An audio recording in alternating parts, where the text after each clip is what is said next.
Sejam bem-vindos a mais um podcast. Eu sou o Wagner Bion do Braincast. Eu sou Arthur Gutila do portal Braincast. E eu sou o Vitor Freire do Flowing. É isso, roda a vinheta aí, Sona. Essa é a vinheta do nosso podcast. Você começa a puxar o assunto aí, que eu não sei não, mano. Que isso? Não, na verdade aqui eu tava pensando da gente desenvolver alguma coisa um pouco mais livre, tá ligado? Falar um pouco das atualidades, do que tem saído no portal Braincast, das últimas notícias que vocês vêm postando e desenvolver um pouco em cima sobre isso. E depois eu vou falar alguns artigos lá que me chamaram a atenção, porque eu entro todo dia, inclusive façam o mesmo. É o melhor jeito de se manter informado.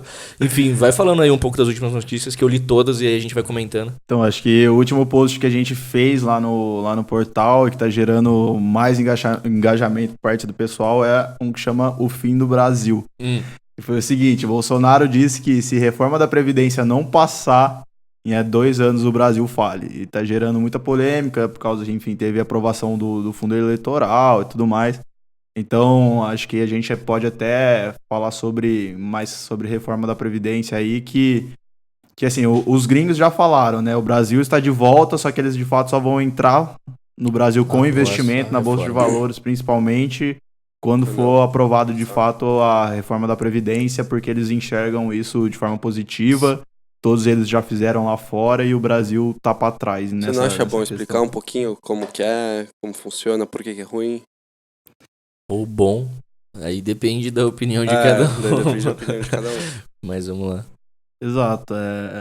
Assim, a reforma da Previdência, eu acho que assim, ela tem que acontecer porque hoje a gente não tem mais a capacidade de sustentar os mega salários que vem acontecendo, né? E a reforma de fato vem para acabar com a classe social mais alta, vamos falar assim, né? Ela vem para reajustar isso. Eu sei que a maioria das pessoas acham que o impacto maior vai ser na classe social minoritária, mas essa não é a intenção com essa reforma. É de fato, enfim, acabar com os privilégios que muitos políticos têm, acabar com, enfim, pessoas militares, enfim, que ganham super salários. Essa que é a intenção com a reforma da Previdência, e economizar aí mais de, na época, 930 bilhões, e agora tá tendo alguns problemas, tá dando alguns problemas lá, e agora a expectativa aí de 800 bi em até 10 anos. É claro que, assim, a gente tá falando de reforma da Previdência, de economizar tudo isso, mas tem os outros fatores que, enfim, continuam aí e que vai ser muito difícil até de arrumar, porque, enfim, o político não vai querer tirar o dinheiro do bolso dele. Entende? Mas, assim, tem que acontecer. Reforma da Previdência tem que acontecer de qualquer forma. O que a reforma vai impactar? No que a reforma da Previdência vai impactar no bolso do cidadão comum, por exemplo? Pergunta é meio... Quer começar? Eu acho legal falar que a gente tá num momento... A gente tá num momento que muitos países de fora já passaram em questão de população. Então as pessoas estão ficando mais velhas, mais gente na população que tá mais velha. E do jeito que são as coisas atualmente, não é financeiramente sustentável. Enfim, todos esses esquemas do jeito que estão. Comenta mais aí. Então teve uma proposta que eles queriam fazer, né, que o abono salarial, então assim, hoje tem como se fosse um bônus que eles dão de um salário mínimo para a pessoa que recebe até um determinado salário. Claro. E a proposta que eles queriam fazer, acho que era até pessoas que recebiam, acho que R$1.360, iriam receber esse abono. Só que, enfim, o governo sofreu muitas pessoas contrárias e continuou com o sistema atual de que até 2 salários mínimos recebe esse abono. E isso tirou 76 bilhões da expectativa que ia acontecer com a reforma da Previdência, né? Então, de 930 bi, caiu para 800 bi. Eu acho que assim, o impacto da reforma da Previdência, cara, eu não sei como que isso afetaria de tanta forma assim, o cidadão, né? É que o grande problema hoje que a gente tem é a falta de educação financeira que o brasileiro tem, né? Até entrando em conjunto com outro artigo que a gente fez. Porque se você pega o mesmo tanto, sei lá, que você deu pro INSS E INSS, isso. E coloca, sei lá, em qualquer outro tipo de investimento, se você pega a mesma porcentagem, você lá na frente vai se aposentar bem melhor se você fizer um investimento por parte do que querer depender da previdência do governo. Claro, assim, né? claro. Sim. Então, assim, acho que talvez o impacto maior agora para o cidadão, sendo aprovada essa reforma da Previdência, pode ser um impacto um pouco chato, porque hoje as pessoas teriam que trabalhar, se eu não me engano, 5 anos a mais do que elas teriam que trabalhar. Então, vamos supor, se hoje uma pessoa se aposenta com 60 anos, ela teria que passar a se aposentar com 65 anos. Então, assim, hoje, para as pessoas que já estão quase se aposentando, elas iriam sofrer de fato, teriam que trabalhar mais 5, 6 anos, aí, dependendo de quantos anos a pessoa tem, para conseguir se aposentar via governo. Né? Mas se a gente está falando hoje da população, sei lá, de 20, 30 anos, eu acho que, assim, de fato, não precisa se preocupar com uma reforma da Previdência se acontecer educação financeira no Brasil. Que, enfim, de fato é difícil que isso ocorra, que vai impactar o país inteiro, mas as pessoas têm que começar a entender, principalmente as pessoas de média e alta renda hoje, né, que são as pessoas que, enfim, têm mais conhecimento, querendo ou não, ter uma vida mais tranquila, enfim. Eles têm que entender que o cara de média e alta renda, se ele também for depender, sei lá, da aposentadoria do INSS lá na frente, tipo, ele vai sofrer impactos com essa reforma, com certeza. Mas se ele entender que, se ele começar desde cedo agora a poupar o dinheiro dele de uma forma privada e guardar a mesma quantidade de dinheiro que ele estaria dando pro governo para ele, na frente ele vai ter mais dinheiro de forma privada. Então, acho que existem países que o cidadão escolhe entre pegar esse dinheiro que você tem como garantia para o seu futuro, como aposentadoria, você dá para o governo toda vez que cai seu salário. Você pode, ao invés de dar essa garantia para o seu futuro, reter ele atualmente. E se você for pensar, se a gente tem uma educação financeira, se você retém esse dinheiro e faz uma boa aplicação financeira, um bom rendimento, em vez de viver na frente com esse dinheiro, você consegue ter uma renda bem maior por conta desse investimento. Então, sei lá, não sei quantos por cento você dá pro governo para garantir a sua aposentadoria. Você pega esse dinheiro, investe num rendimento que vai ser com certeza muito maior do que no futuro tudo que você vai receber como garantia do governo. Então, são diversas questões que voltam para a educação financeira. Não adianta nada isso ser uma opção no Brasil se a gente não tem uma educação financeira. Você tinha falado do lance da previdência, tentar fazer uma previdência de alguma forma privada, no caso, e daí acabou que um monte de banco acabou pegando a onda da reforma da previdência e começou a oferecer vários produtos de previdência privada. Na minha opinião, os produtos de previdência privada são extremamente desvantajosos e eu queria saber a opinião de vocês também sobre isso. Assim, existe... É que, assim, a previdência privada que os bancos hoje oferecem, existem muitas cláusulas dentro dele. Existem alguns modelos de previdência privada que realmente valem a pena e existem modelos que, de fato, você vai estar dando dinheiro para o banco só. Mas, na minha opinião, o que eu faço com o meu dinheiro hoje, por exemplo, eu nunca colocaria também numa previdência privada, mesmo que ela seja boa. Por que você não colocaria, saca? Primeiro porque teu dinheiro tem que ficar preso ali e aí muitas taxas que você paga para o próprio banco, assim. Então, assim, eu prefiro ter outras partes que eu consiga deixar o meu dinheiro além da livre. baixa rentabilidade também, que as previdências privadas oferecem. Você tem que lembrar que o banco faz dinheiro com seu dinheiro, então, para tomar cuidado do seu próprio dinheiro, ninguém melhor que você mesmo. Exato. E só puxando um gancho aqui de um post que a gente fez no Instagram lá do Braincash, é um negócio assim que a gente está falando aqui da educação financeira e até sobre, enfim, essa questão de aposentadoria. Né? Então a gente fez uma simulação de um investimento mensal de R$1.000 tendo uma rentabilidade mensal de 1%. Então, assim, não é difícil ter uma rentabilidade de 1% ao mês. A antiga poupança dava isso, sabe? Tipo, quando taxa Selic estava bem alta e tal. Mas lembrando que o jeito mais fácil de ter essa rentabilidade distribuída de forma de 1% ao mês seria, no longo prazo, uma rentabilidade variável. Porque se não for assim, aí já fica... Exato. Hoje a gente tem empresas aí, por exemplo, ações de companhias elétricas, por exemplo, os caras pagam, sei lá, 15% ao ano só em dividendos, que já dá mais de 1% ao mês. Isso sem contar a valorização da empresa, né? Só com a distribuição dos lucros. Então vamos lá. Então, pegando esse cenário, investindo R$1.000 por mês com uma rentabilidade de 1%, em 5 anos a gente está falando de um total investido de 60 mil e um saldo final de 81 mil. Em 10 anos, investiu 120 mil e um saldo final de 230 mil. Em 30 anos, então se você tem 20 anos hoje, você começa a investir ali seu salário, seu estágio ali de R$1.000, quando você tiver 50 anos, você vai ter investido 360 mil, só que você vai ter de patrimônio 3 milhões e 500 mil. E se a gente pega, se você continua tendo essa rentabilidade de 1% ao mês, você consegue tirar 35 mil reais em salário por mês, só com a rentabilidade que você tem do seu dinheiro. Então, assim, eu acho que ninguém vai ter esse salário através do INSS. Com certeza. Então, se você for jovem, já pense quanto antes sobre seu dinheiro, sobre aplicação, porque não vai ser o salário que o governo vai te pagar como aposentado que vai te garantir uma boa qualidade de vida quando você for mais velho. E é justamente o lance, tipo, acho que o ponto crucial do post é o quanto mais jovem, melhora. O quanto mais cedo você começar a entender, melhora. E o quanto mais cedo você começar a aplicar o seu dinheiro de forma inteligente, melhor. Exato, a gente tem até outro post aqui no Instagram que a gente fez, que é de fato o porquê começar a investir cedo, né? Então, hoje os investidores falam que o maior erro deles assim foi nunca ter começado antes. Mas por quê?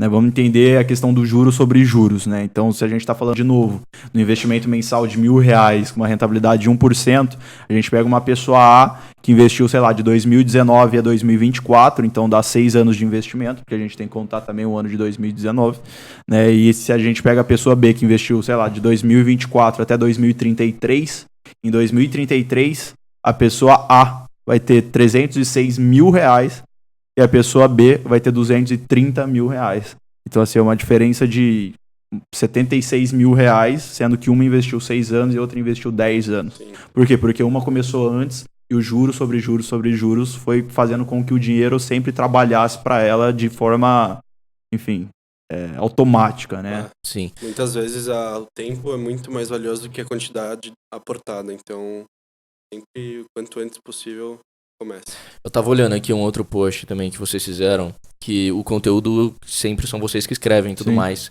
que são os de perfil de investidor. E daí tá aqui as descrições. Conservador, que é aquele investidor que troca a rentabilidade em busca da segurança.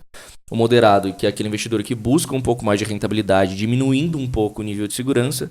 E o agressivo, que é o investidor que busca a maior rentabilidade possível em seus investimentos, não se importando tanto com a segurança.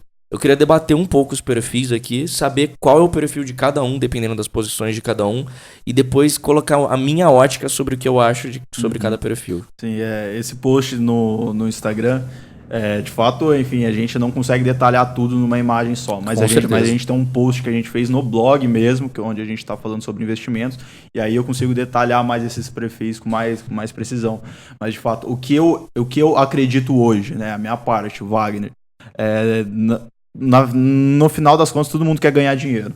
Então, assim, um perfil conservador, o cara não precisa ter 100% em renda fixa. O cara pode ter ali suas ações, o cara pode ter, talvez, seus fundos imobiliários, ou seja, sua participação em renda variável. E o que acontece? Dentro de cada segmento de uma renda variável, existe também conservador, moderado e agressivo. Certo? Se eu estou pegando já uma empresa bem consolidada, né, como eu sempre dou um exemplo aqui, sei lá, por exemplo, o Itaú da vida. Itaú é um investimento conservador, porque é uma empresa que sempre tem lucro, o maior banco da América Latina, mesmo em crise o cara gera lucro, o cara distribui dividendos, então assim, é um investimento conservador. Agora se eu tô falando, sei lá, de uma empresa endividada, que é pequena, cara, esse aqui é um investimento de risco. Ele tem maior potencial de ganho, mas a gente tem que lembrar, quanto maior o risco, maior o retorno. Exatamente isso, a questão do retorno é totalmente proporcional ao risco. Então, maior risco, maior retorno. E você tem que saber qual é o seu estômago, qual que é o seu objetivo, se você consegue, né, viver sabendo que no dia seguinte seu dinheiro pode desaparecer, uma porcentagem pode sumir, e daí no dia depois pode crescer muito, enfim. Então, na verdade, eu perguntei isso Porque as pessoas, elas acabam mistificando muito essa parada das categorias e elas acabam confundindo, às vezes, o que é ser conservador, o que é ser moderado, às vezes, o que é ser agressivo. Porque, tipo assim, se você for pensar, o que é, se você pega numa pessoa X e perguntar o que é ser conservador, a pessoa vai falar, bom, provavelmente é um cara que só investe em renda fixa, é um cara que quer ter a certeza de que no final ele não vai perder dinheiro. Mas agora você tinha falado, eu sou um cara que investe em rentabilidade variável e dentro da rentabilidade variável existe a opção de ser conservador também, investir numa empresa, enfim, que nem o Itaú, uma empresa consolidada e tudo mais, mas que também não tipo, capa de todo a oportunidade de você às vezes perder um pouco de dinheiro, que ela existe. Então, tipo, eu acho que as pessoas precisam começar a entender que isso não pode ser uma visão fechada. Tipo, putz, eu me considero conservador, então, cara, eu tenho muito medo de perder dinheiro, então eu não vou investir, sei lá, em renda variável, eu vou continuar aqui na renda fixa porque eu prefiro perder uma rentabilidade do que, às vezes, me expor um pouco mais ao risco e ganhar. Eu acho que esse pensamento ele tem que mudar. E as categorias, elas têm que parar de existir. Eu acho que isso acontece muito. E na minha cabeça, elas têm que parar de existir. O que importa no final é você deitar à noite na sua cama e dormir tranquilo, sabendo que seu dinheiro tá... Cara, eu acho que muito mais importante, não muito mais importante, mas talvez a coisa mais importante dentro da parte de investimento, da parte de educação financeira, seja o eu, tá ligado? Eu mesmo entender qual vai ser o meu estilo de risk management. Tipo isso. Então, tipo assim, qual que vai ser às vezes o jeito que você maneja o seu risco é muito mais importante do que o jeito com que você alcança a sua rentabilidade. Então uma pessoa conservadora, ela tem um risk management muito mais saudável do que uma pessoa agressiva, por exemplo. Mas isso não significa também que ela não possa às vezes alterar isso em busca de maior ganho e tal. Por isso que eu acho que às vezes a categoria elas acabam se perdendo no meio do nada, assim. Porque, cara, um dia você pode estar conservador, um mês você pode estar conservador, no outro mês você já pode querer um pouco mais, você já pode separar o seu portfólio de várias formas diferentes entre várias categorias. Então, eu acho que eu tinha falado num outro episódio, eu não sei se eu falei, mas enfim, vou falar de novo, que você não pode ser binário, sacou? Você não pode ser 0 ou 1. Você tem que ter um pouco de tudo, experimentar um pouco de tudo e saber qual é o seu caminho entre esses vários caminhos. Inclusive, a gente está num momento político, econômico, brasileiro, mundial, em que a gente definitivamente não pode ser binário. A gente tem uma taxa de juros baixíssima atualmente, mas ao mesmo tempo a gente tem um cenário global super incerto, indefinido, onde as ações de renda variáveis têm um monte de riscos históricos acontecendo com números bem fracos, principalmente nos Estados Unidos. E, enfim, a gente não sabe se vai para o lado mais conservador, se está nas piores inclusive, não sei se vocês devem acompanhar bastante, claro, mas a yield curve ela agora chegou num ponto negativo, que historicamente apontaria que que aí dos próximos 2 anos, 1 ano e pouco, 2 anos, a gente pode entrar numa recessão global aí, no caso, porque claramente se a yield curve está negativa, isso pode afetar o mundo inteiro se a primeira economia do mundo vai pro saco. E qual que é a opinião de vocês sobre isso? Não, cara, eu acho que assim, risco sempre vai correr, de fato a gente pode acabar entrando numa recessão global, principalmente a gente vê dados fracos da Europa, dados fracos dos Estados Unidos, guerra comercial entre Estados Unidos e China que acaba abalando mais ainda os mercados, e assim, risco vai correr, só que a gente também tem que entender o cenário do Brasil que a gente está vivendo. Então se a gente está falando se aqui tá tudo indo bem aqui e lá fora não tá indo lá, da mesma eu prefiro acreditar aqui dentro. Porque assim, o Brasil, por incrível que pareça, ele não é tão dependente dos países exteriores que nem a gente pensa. Inclusive a gente já, só te interrompendo um pouco, mas a gente já passou por isso antes. Em 2008, 2009, 2010, a gente ultrapassou e disparou aí no cenário da economia global, justamente por conta do cenário interno como tava. Então assim, hoje o que acontece, o Brasil, enfim, o que ele exporta lá para fora é commodity, né? Então, assim, a gente tá falando de petróleo, minério, enfim, frutas, essas coisas, mas assim, se a gente tá falando, sei lá, de um varejo da vida, então se a gente tá falando, sei lá, por exemplo, de umas lojas Renner, a gente tá vendo que a economia Brasil tá melhorando, cara, a empresa Renner vai lucrar mais nesse cenário. As cotações das ações dela pode cair por causa do cenário global e que as pessoas vão ter medo e vai vender a ação dela e a ação dela vai ficar mais barato. Para mim é uma puta oportunidade de comprar uma ação mais barato, porque eu sei que a empresa tá tendo um retorno melhor, ela tá lucrando mais e lá na frente, a hora que as pessoas ligarem que a empresa tá evoluindo, todo mundo vai querer comprar e aí é onde eu tenho meu maior lucro. Inclusive tem que saber muito distinguir a questão do fundamento das empresas com o que a gente vê como reflexo mundial vindo para o Brasil. Então, às vezes, vem o medo para cá, para o Brasil. Só que não necessariamente as empresas estão ruins ou elas não são lucrativas, ou enfim. Então, tem que estudar, logicamente, e entender também que tem muitas peculiaridades, muitas condições. Uma coisa também que eu acho importante é sempre a gente ter um hedge na carteira. Eu ia perguntar isso agora. Sempre pra gente estar até mantendo o nosso patrimônio e assim, se a gente tá vendo uma recessão global e o Brasil melhorando, às vezes, geralmente o hedge tem uma correlação negativa com a carteira, né? Então vamos supor, enquanto no Brasil tá indo bem, sei lá, minha proteção, o ouro, por exemplo, tá indo mal. Mas aí quando a gente tá vendo um cenário que tá acontecendo hoje, isso que eu acho engraçado.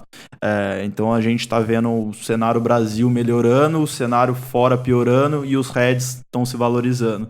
Então eu lembro que, por exemplo, a hora que começou a intriga ali entre Estados Unidos e China, eu falei assim, cara, acho que vou investir em ouro. Tava acho que R$175 o ouro. E tipo, menos de um mês ele subiu para R$200. Né? Então, assim, acho que é uma oportunidade, às vezes, de você ter um hedge e ganhar com esse hedge e ganhar também com essa carteira. Então, você olhou a performance do Bitcoin no mesmo período? Eu já tinha saído do Bitcoin, né? Não, mas fez bem isso aí no momento certo. Não, mas eu tava pensando em, justamente antes de você falar, perguntar qual seria uma estratégia de hedge que vocês usariam para um cenário de recessão global, né? Ou no cenário de recessão global, aí tendo consciência do momento atual também no Brasil e que pode durar. Então, acho que é isso. Principalmente, enfim, eu gosto muito de ouro. Eu sei que você não gosta, mas enfim. Ô, louco, eu gosto, eu só não tenho. Exato. Então, assim, eu acredito que, porque assim, como não meu ouro é digital, exato. Cara. como não é uma moeda atrelada a nada, né? Muitas pessoas às vezes acabam, enfim, tirando dinheiro da moeda, qual seja, sei lá, americana, e acaba migrando pro ouro. Enfim, pelo menos é o que muitos analistas acreditam e tal, e pelo menos que vem performando o ouro nesse cenário que vem acontecendo, ele tá performando bem e vem evoluindo, né?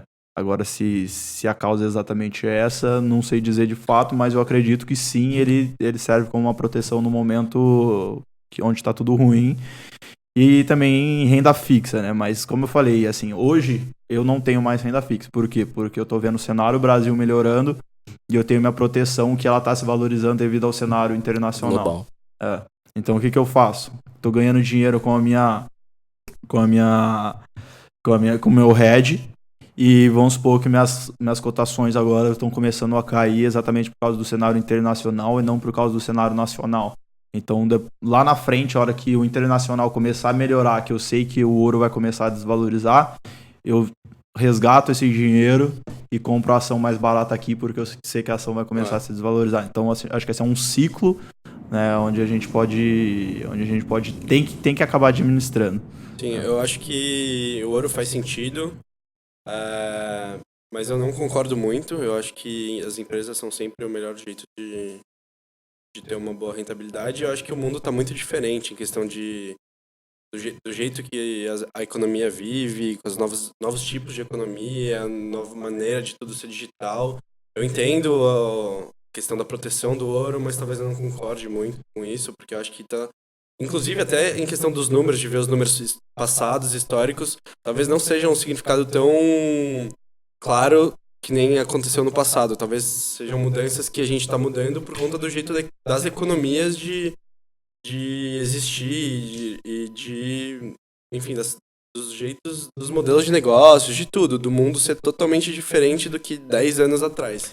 Isso a gente vê em diversos pontos e seja de modelos de negócio, tecnologia, a gente consegue perceber que talvez números façam sentido olhando o histórico, mas será que é? A performance passada nunca é indicativo de performance futura, sim, né? Exato. A história geralmente ela não se repete, mas ela rima.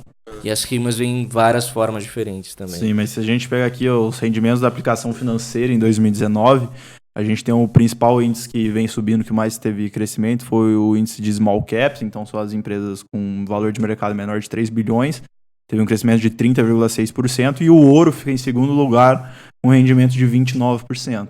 Então, assim, Eu acho que é uma moeda muito...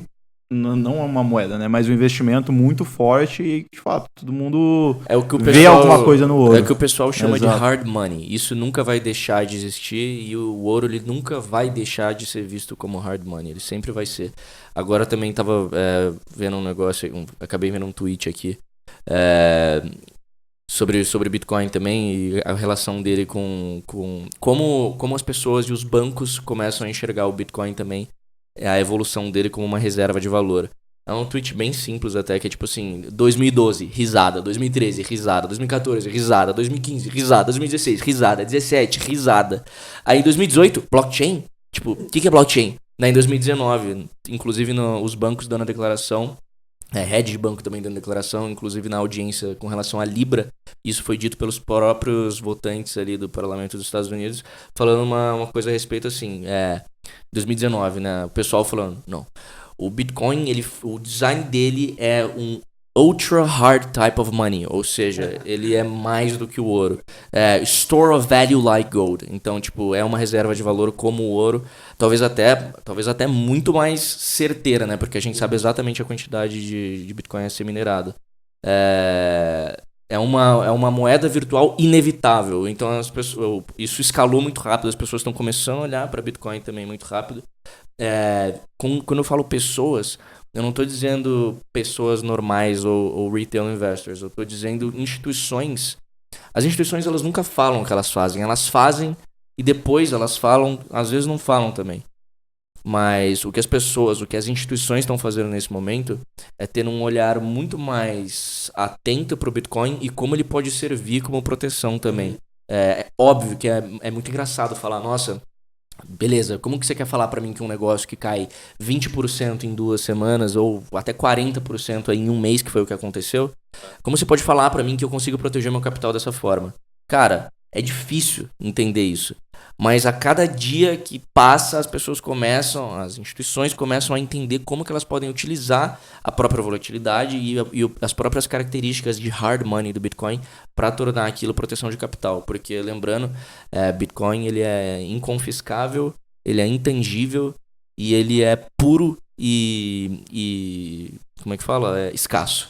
Eu acho. Então, você tá falando aí do Bitcoin, mas um tempo atrás, quando eu tinha Bitcoin, eu tinha comprado ele exatamente como hedge. Então, eu tinha dólar, ouro e Bitcoin como hedge. Então, às vezes... Mas daí foi por conta da hipótese da correlação negativa. Como assim, você quis dizer? Foi por conta de você achar que o Bitcoin teria uma correlação negativa com um cenário global pessimista. Sim. Que não se mostrou verdade. Então, eu não sei o que aconteceu na época, mas eu peguei ele exatamente quando também estava tendo guerra comercial com a China e Estados Unidos. Enfim, eu falei assim, eu vou postar ele em como hedge. Na época eu comprei ele a 35 mil e aí na época depois ele chegou a valer 44 mil. Não sei se as causas foram de fato a guerra comercial, porque, enfim, um dos países que mais mexe com Bitcoin é os Estados Unidos também, né? Os Estados Unidos está entre uma das grandes potências mundiais ali que mexe. Então, eu achei que na época talvez as pessoas poderiam querer tirar o dinheiro do dólar e colocar em algo que não era atrelado a nada, seguindo a mesma ideia do ouro.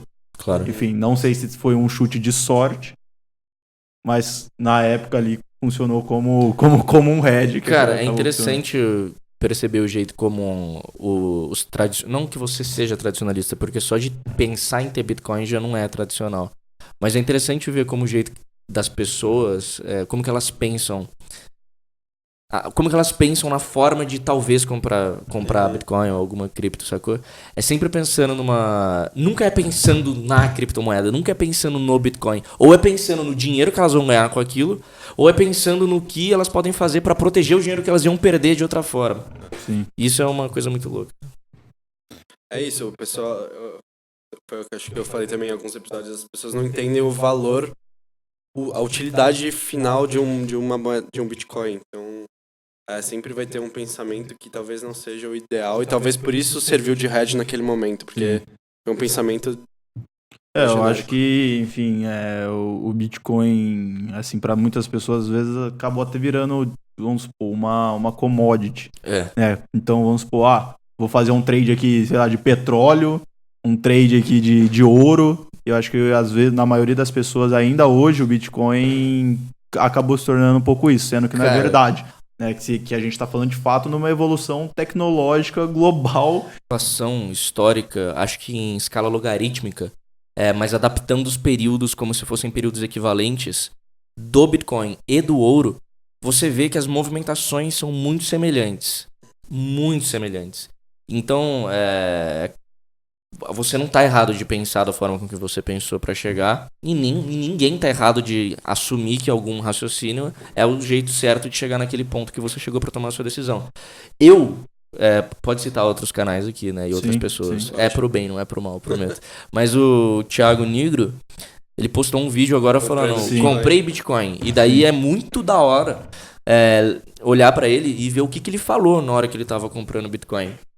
Foi exatamente isso, da incerteza no cenário global e tal. Sinceramente, acho que você fez um move muito mais esperto do que o dele. Você viu isso bem antes e talvez tenha dado sorte ou não. Mas o que eu queria chamar a atenção porque ele falou, que na hora que ele comprou, ele falou, cara, o Bitcoin teve uma queda monstruosa aqui, então eu vou aproveitar isso. Então, tipo, cara, 40% de queda, sabe? Tipo, isso é o momento que você compra as paradas. Uhum. Acho que a gente volta até pelo fato de que a gente acabou falando em outro episódio, né? Que é, de fato, investir em alguma coisa acreditando naquilo que você está investindo.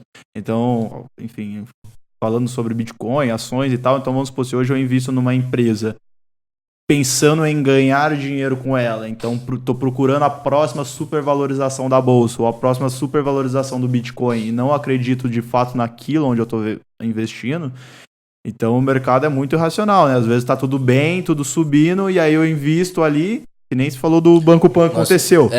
Então assim, o cara não acreditava no Banco Pan. Não, aí, ele tá lá pelo dinheiro. Exato. Aí a hora que ele caiu, o que ele fez? Vendeu. Por quê? Medo. Porque de fato ele... Pode falar. Porque de fato ele não acredita naquilo que ele está investindo, né?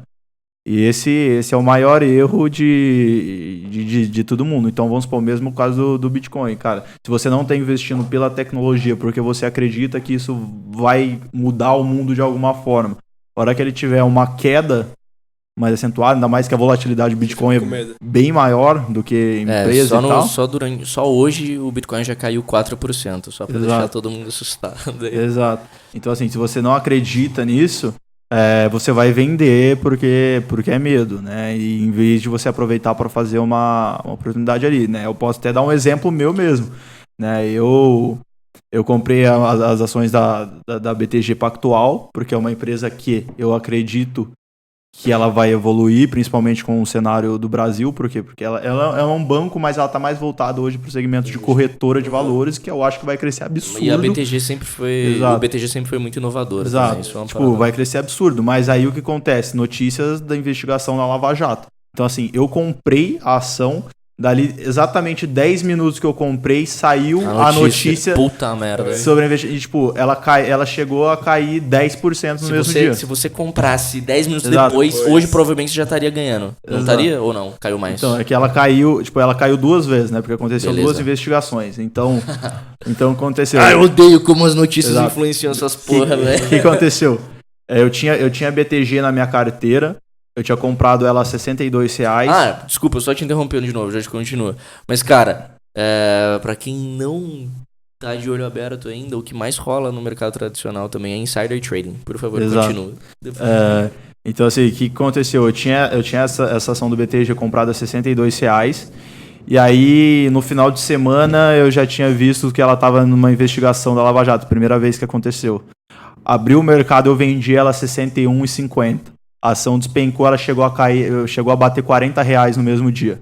Então a ação saiu de R$62 e bateu R$40, e no mesmo dia ela voltou para R$50. Eu falei assim, cara, eu vou fazer meio que uma análise gráfica aqui. A hora que eu ver que ela bater ali R$55 mais ou menos dos estudos que eu tinha feito, eu já tenho certeza que, enfim, a notícia já passou e tal, e foi de fato aconteceu. Então bateu 55, comprei, a ação estava desempenhando bem, acho que ela chegou a bater R$58 de novo, e aí veio essa segunda notícia, enfim, eu estava comprado a R$55, R$56, e hoje ela está em R$52. Mas tá segurando. Já tô segurando, Sim. tô com ela ainda. Por quê? Porque eu acredito que ela vai voltar. Enfim, vai voltar a subir porque a empresa vai continuar lucrando. Acho que, enfim, são notícias que nem sei se de fato vai se concretizar, que Cara, aconteceu alguma mas coisa lá sabe, dentro. né? Isso tudo é ruído. Exato, exato. exato. Ruído. Exato. E esses ruídos são oportunidades de compra. Exato, Né? a gente tava até brincando no dia que não aprovou aquela parte da reforma da Previdência, que foi o dia de compra, porque tudo caiu e a gente só aproveitou Exato. esse dia. O dia que a reforma da Previdência ela foi votada em primeiro turno no Senado, né, aconteceu uma desidratação de 76 bi, né? Então ela era para ter sido aprovada em 930 bi e ela foi aprovada em 800 bi. Cara, no outro dia a bolsa caiu 2,8% ou 2,9%. Tipo, cara, a reforma da Previdência vai passar. Às vezes não pelo que se esperava. Mas ela vai passar de alguma forma e a hora que passar o gringo vai vir pro Brasil e aí ele vai injetar dinheiro e o negócio vai desempenhar bem. 2 entendeu? dias depois já tinha subido uma boa parte. Perfeito. E só complementando também, além das notícias, o que às vezes vocês, tipo, dá pra ter uma noção de quando as coisas vão cair ou subir, é olhando o fluxo de capital estrangeiro também. Vocês têm acesso a essas paradas ou não? Cara, eu nem acompanho muito isso. Então, Só superficialmente. se vocês tiverem acesso aí a fluxo de capital estrangeiro, dá pra ver, tipo assim, na semana que vai acontecer, tipo, não é certeza de que vai cair alguma coisa que não vai cair, mas a correlação da falta de entrada ou da retirada de capital estrangeiro é bizarro com Teve uma a retirada queda. recente que teve uma boa queda, Sim. mas também... Hoje assim, é engraçado, né? Quando a gente começa no mercado e depois quando a gente já tá ali dentro um pouco, a gente começa a mudar totalmente a mentalidade, né? Então, assim, quando eu entrei na bolsa, eu falei assim, cara, putz, tem que escolher boas empresas, não sei o que, beleza, escolhi. E aí sempre eu ficava mudando minha carteira porque eu ficava tentando ter um lucro ali de curto prazo. Né? E às vezes, vamos supor, eu tava comprando em alguma coisa, eu vendia porque eu achava que outra coisa ia desempenhar melhor. Aí minha outra ação que eu tinha que eu vendia, ela subia. E eu falava, puta, velho, eu tava comprado e agora eu não tô mais. E a outra porra que eu comprei não tá andando. Acabei de receber uma mensagem aqui de uma pessoa falando assim: semana de ganhar dinheiro pra caralho. Por conta da queda do Bitcoin de 40% em um mês e da correlação que isso vem acontecendo. Então assim, o que eu hoje eu enxergo, né? Então, assim, se a gente tá investindo hoje em empresas que, tipo, cara, acho que a gente até trouxe aqui em outro episódio que eu falei lá das velhinhas do Walmart, né? Que elas escolheram a ação do Walmart porque, enfim, elas iam no Walmart, comparavam com os outros supermercados e via que o serviço do Walmart era totalmente diferenciado. Enfim, e elas tiveram um desempenho maior que todos os analistas de Wall Street na época. Então, assim, hoje minha análise é muito assim. Então, eu vejo as empresas... quais empresas que eu seria dono hoje? Isso eu me faço a primeira pergunta. Então, sei lá. Seria dono do Flow? Seria. Hoje, então, assim... Eu acho que... Então, hoje, assim, hoje eu pego... beleza, eu tô dentro do setor de varejo, tá? Dentro do setor de varejo, sei lá, eu tenho 5 empresas... Qual dessa empresa que eu seria dono? Aí beleza, eu escolhi 2, sei lá, eu vejo 2 e aí depois eu vou analisar os dados e vou projetar na minha mente o que eu espero de cada empresa. Então, sei lá, vamos supor, a gente tem aí, sei lá, lojas americanas e Via Varejo, sei lá, por exemplo.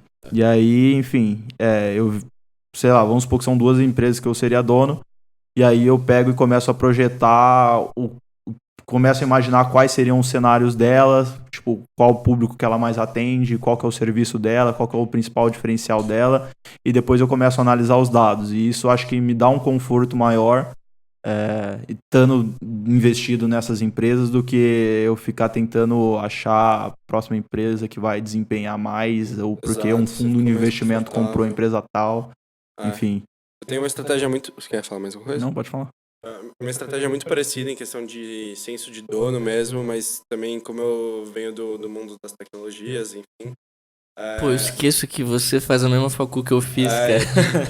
Então, eu penso muito nessas empresas que também têm esse senso de evolução, de digitalização, e eu acho que cada vez mais isso está mais importante. Eu acho que isso muitas vezes vale muito mais, faz muito mais sentido do que números. Números são bons, mas a gente tá num mundo muito rápido que do nada as coisas podem mudar pro lado oposto. Então, Eu gosto muito de analisar também a estratégia tecnológica das empresas para entrar, para comprar ações dela. E outro ponto também que enfim, todos os analistas fazem isso de fato, que é o valuation, né? Então, os caras tentam... Porque, cara, todo analista fundamentalista, eles falam com posição de longo prazo, mas a gente sabe que na realidade não é. O longo prazo deles, ele está falando ali 1, 2 anos, porque de fato, cara, vamos supor, você contrata uma casa de análise, aí você vê a carteira de investimentos no cara, e aí você vai ficar comprando relatório todo ano, sendo que ele nunca vai mudar de ação. Exato. Não, porque você quer uma rotatividade, você quer trazer resultado. Então, assim, os analistas, o que eles fazem? Eles tentam comprar a empresa mais barata, porque eles têm que ganhar do índice que eles estão comparando para dar motivo para as pessoas comprarem os relatórios deles. Exato. Isso é bizarro. Entende? E, tipo, o fundo de investimento também é assim. Enfim, eu sei que o seu é com Bitcoin. Não, mas Então não chega muito essa comparação. Mas, de qualquer forma, a competitividade é a mesma. Exato. Não importa o mercado que você está atuando. Porque vamos supor, se a gente está falando normal. de bancos, por exemplo. Beleza, eu tenho um banco Itaú, que eu sei que para mim hoje é o melhor banco do Brasil, e eu tenho o Banco do Brasil. Cara, todos os analistas estão recomendando o Banco do Brasil, por quê? Porque é a ação que está mais barata entre os bancos. Então, assim, o desempenho dela que ela tem, o ganho que ela pode ter esse ano é maior do que todos os outros e, consequentemente, a carteira dele, o investimento, vai evoluir mais que o índice, né? Só que, o que acontece, cara? Se a gente ficar, às vezes, buscando todas essas... tentando entrar na ação mais barata todo o tempo, a gente deixa de escolher, de fato, boas empresas que, no longo prazo, se a gente está falando 20, 30 anos, vão acabar desempenhando bem melhor. É engraçado, todo mundo fala... Cara, sempre dou esse exemplo aqui, mas Magazine Luiza.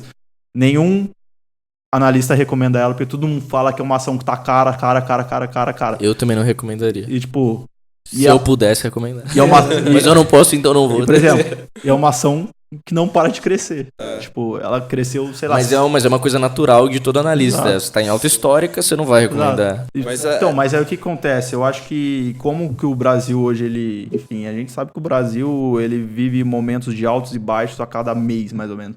Então, talvez, cara, se você tem um patrimônio, sei lá, de 20 mil reais, eu tenho 5 ações, eu não vou pegar e já aproveitar esses 20 mil reais, mas eu vou fracionar eles para eu pegar momentos de queda e baixa, quedas e baixas, não que é a mesma coisa, né? Mas altas e baixas, e aí eu vou fazendo meu preço médio e lá na frente, enfim, daqui 20, 30 anos, Magazine Luiza pode estar cara hoje, mas daqui 20, 30 anos ela não vai estar cara com o preço de hoje. Perfeito.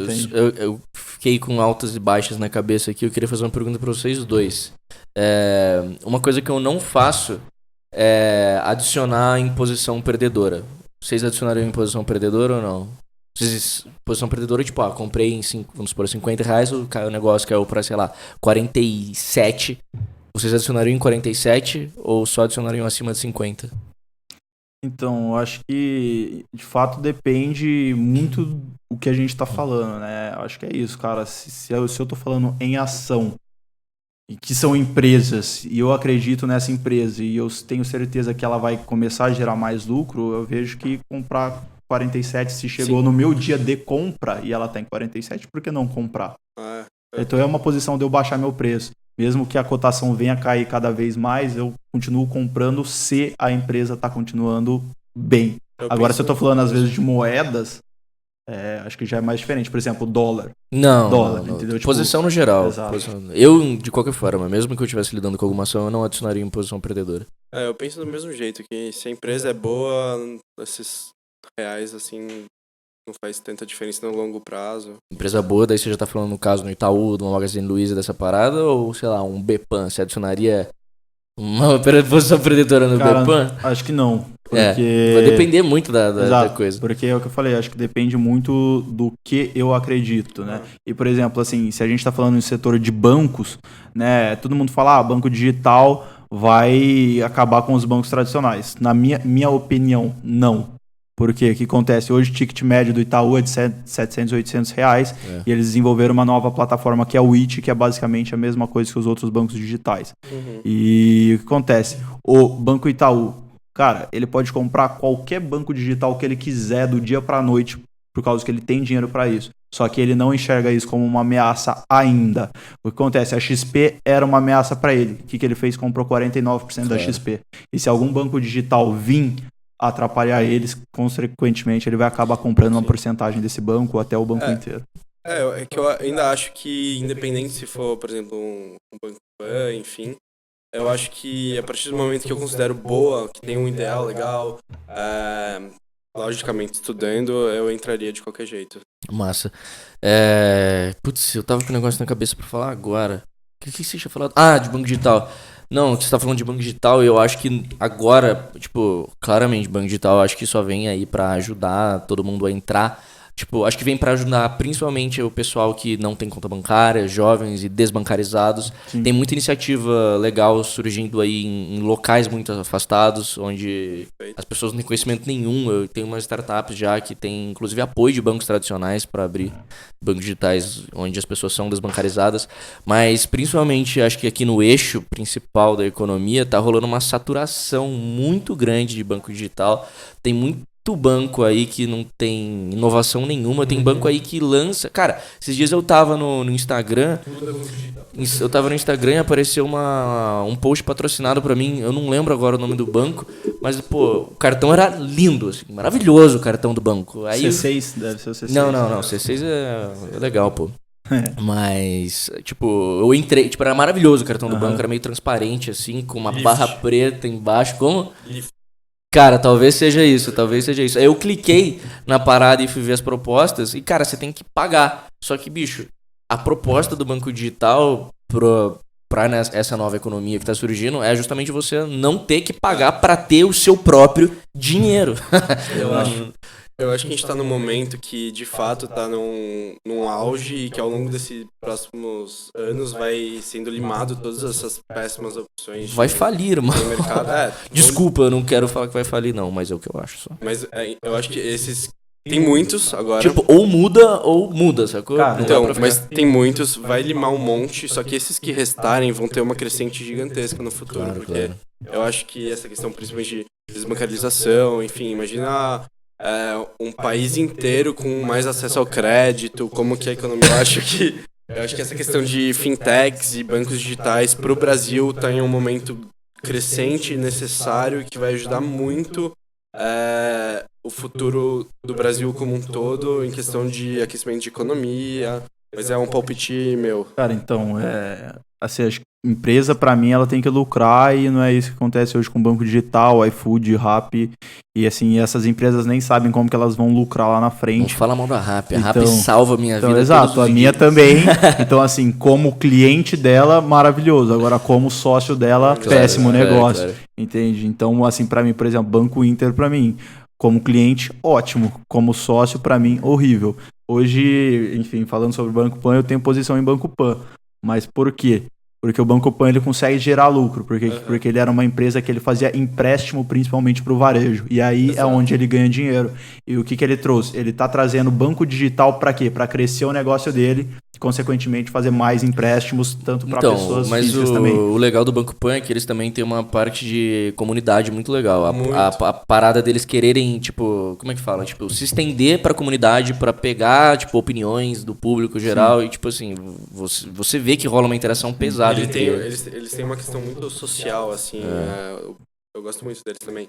E o que você tava falando? Continua aí. Eu ia comentar alguma coisa. Então, eu tava falando do Banco Pan, aquele dele emprestar dinheiro, principalmente para empresas de varejo. Mas, enfim, voltando em questão assim de ação, né? Que a gente tava falando de aportar mais. Hoje, minha posição em Banco Pan é especulação, porque eu acho que o banco vai crescer por ele estar se digitalizando e pessoas não querendo pagar taxas bancárias e tudo mais, e ele consegue gerar lucro por conta dos empréstimos, porque ele é especialista nisso.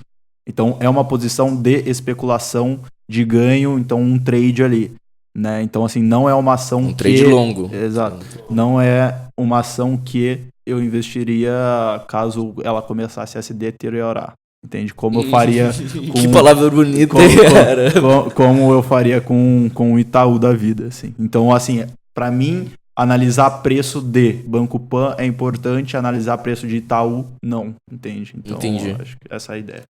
Mas, enfim, eu ainda continuo muito nesse...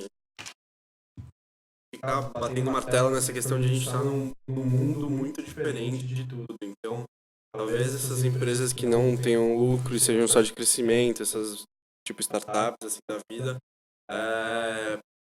Talvez isso seja o futuro e talvez todas descubram como que ganhar dinheiro com isso, enfim, a gente tá numa situação de mundo. Todas não, irmão. Exato. As principais, Sim, mas sempre vão ter umas que vão se assim, ferrar. Mas eu acho que volta para aquele cair. ponto de as empresas conseguirem adquirir essas coisas. Cara, a revista Caras abriu um banco digital. Entendeu? Então, mas isso daí é bizarro. Então, tipo assim, hoje a barreira de entrada Não, desculpa, é, eu vou falar não da é- RAP agora também. A gente falou da RAP no último episódio, não falou? Não lembro. Que a RAP... Ah, não, eu falei com outra pessoa. Que a RAP abriu agora o cartão pra integração com o RapPay sim. e tal. E eles abriram uma área destinada... Eu posso falar isso, será? Não sei. Deve poder, Pode? Posso? não sei. Eles abriram uma... Puta, vou tomar processo. Não, a Rappi já virou uma fintech. Não, mas eles abriram, tipo, uma área destinada pra RapPay, pra cartão. E, cara, eu acho que logo, logo vai rolar também um banco digital da Rappi. Tipo, já é meio que um Já banco é. digital, sacou? Eu prefiro muito mais fazer meu pagamento Pelo meu cartão de crédito eu prefiro. Você prefere fazer pela RapPay? pela Rappi. Cara, é muito louco. A primeira pessoa que eu tô vendo que prefere fazer pagamento pelo RapPay. O único momento em que eu prefiro usar o RapPay... Quer dizer, você tem saldo no seu RapPay? Não Ah, saldo. pô, então...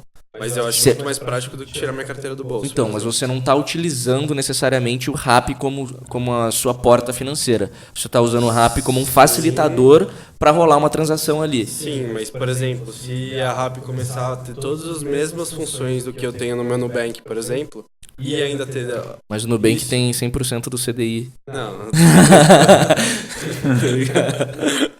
Então, hoje, por exemplo, eu faço pagamento também, sei lá, restaurante via iFood, por quê? Cashback. E Que aí, louco, cara. Exato, São e a as gente vantagens que volta ao ponto de uma empresa, para ela sobreviver, ela tem que gerar lucro. Porque o que acontece? Hoje essas empresas têm muito investidor por trás, muita gente que aporta dinheiro, e a hora que esse cara Alô, chega... Soft. Exato. Alô, Ah. alô. E a hora que esse investidor chegar, fala assim, beleza, vamos lucrar. E aí? Não tem como. mas né? é perceptível, como todas as empresas estão cada um atirando para um lado. É que aí o buraco é mais embaixo, mas o que eu vou deixar aqui, algum outro momento eu posso explicar. Vocês já devem até saber, mas em algum momento eu posso também explicar melhor. Mas prejuízo tem o seu valor. Tomar prejuízo é bom, irmão. E às vezes vocês não sabem o quanto é bom. Sim. Eu tive É isso, uma... eu não quero. Nubank, Pode censurar quando eu falo isso, porque, porra. eu tive... Sou eu tive- Exato. Não. Eu tive numa palestra do iFood esses dias, e aí exatamente foi o que eu falei pro cara. Cara, beleza, vocês querem crescer, mas vocês conseguem fazer isso hoje porque vocês têm muito investidor por trás. Uhum. E aí eu fiz exatamente essa pergunta pra ele. Falei assim, e a hora que o cara resolver parar de aportar e falar, beleza, vamos gerar lucro, que eu não quero mais te dar dinheiro, eu quero passar a receber agora.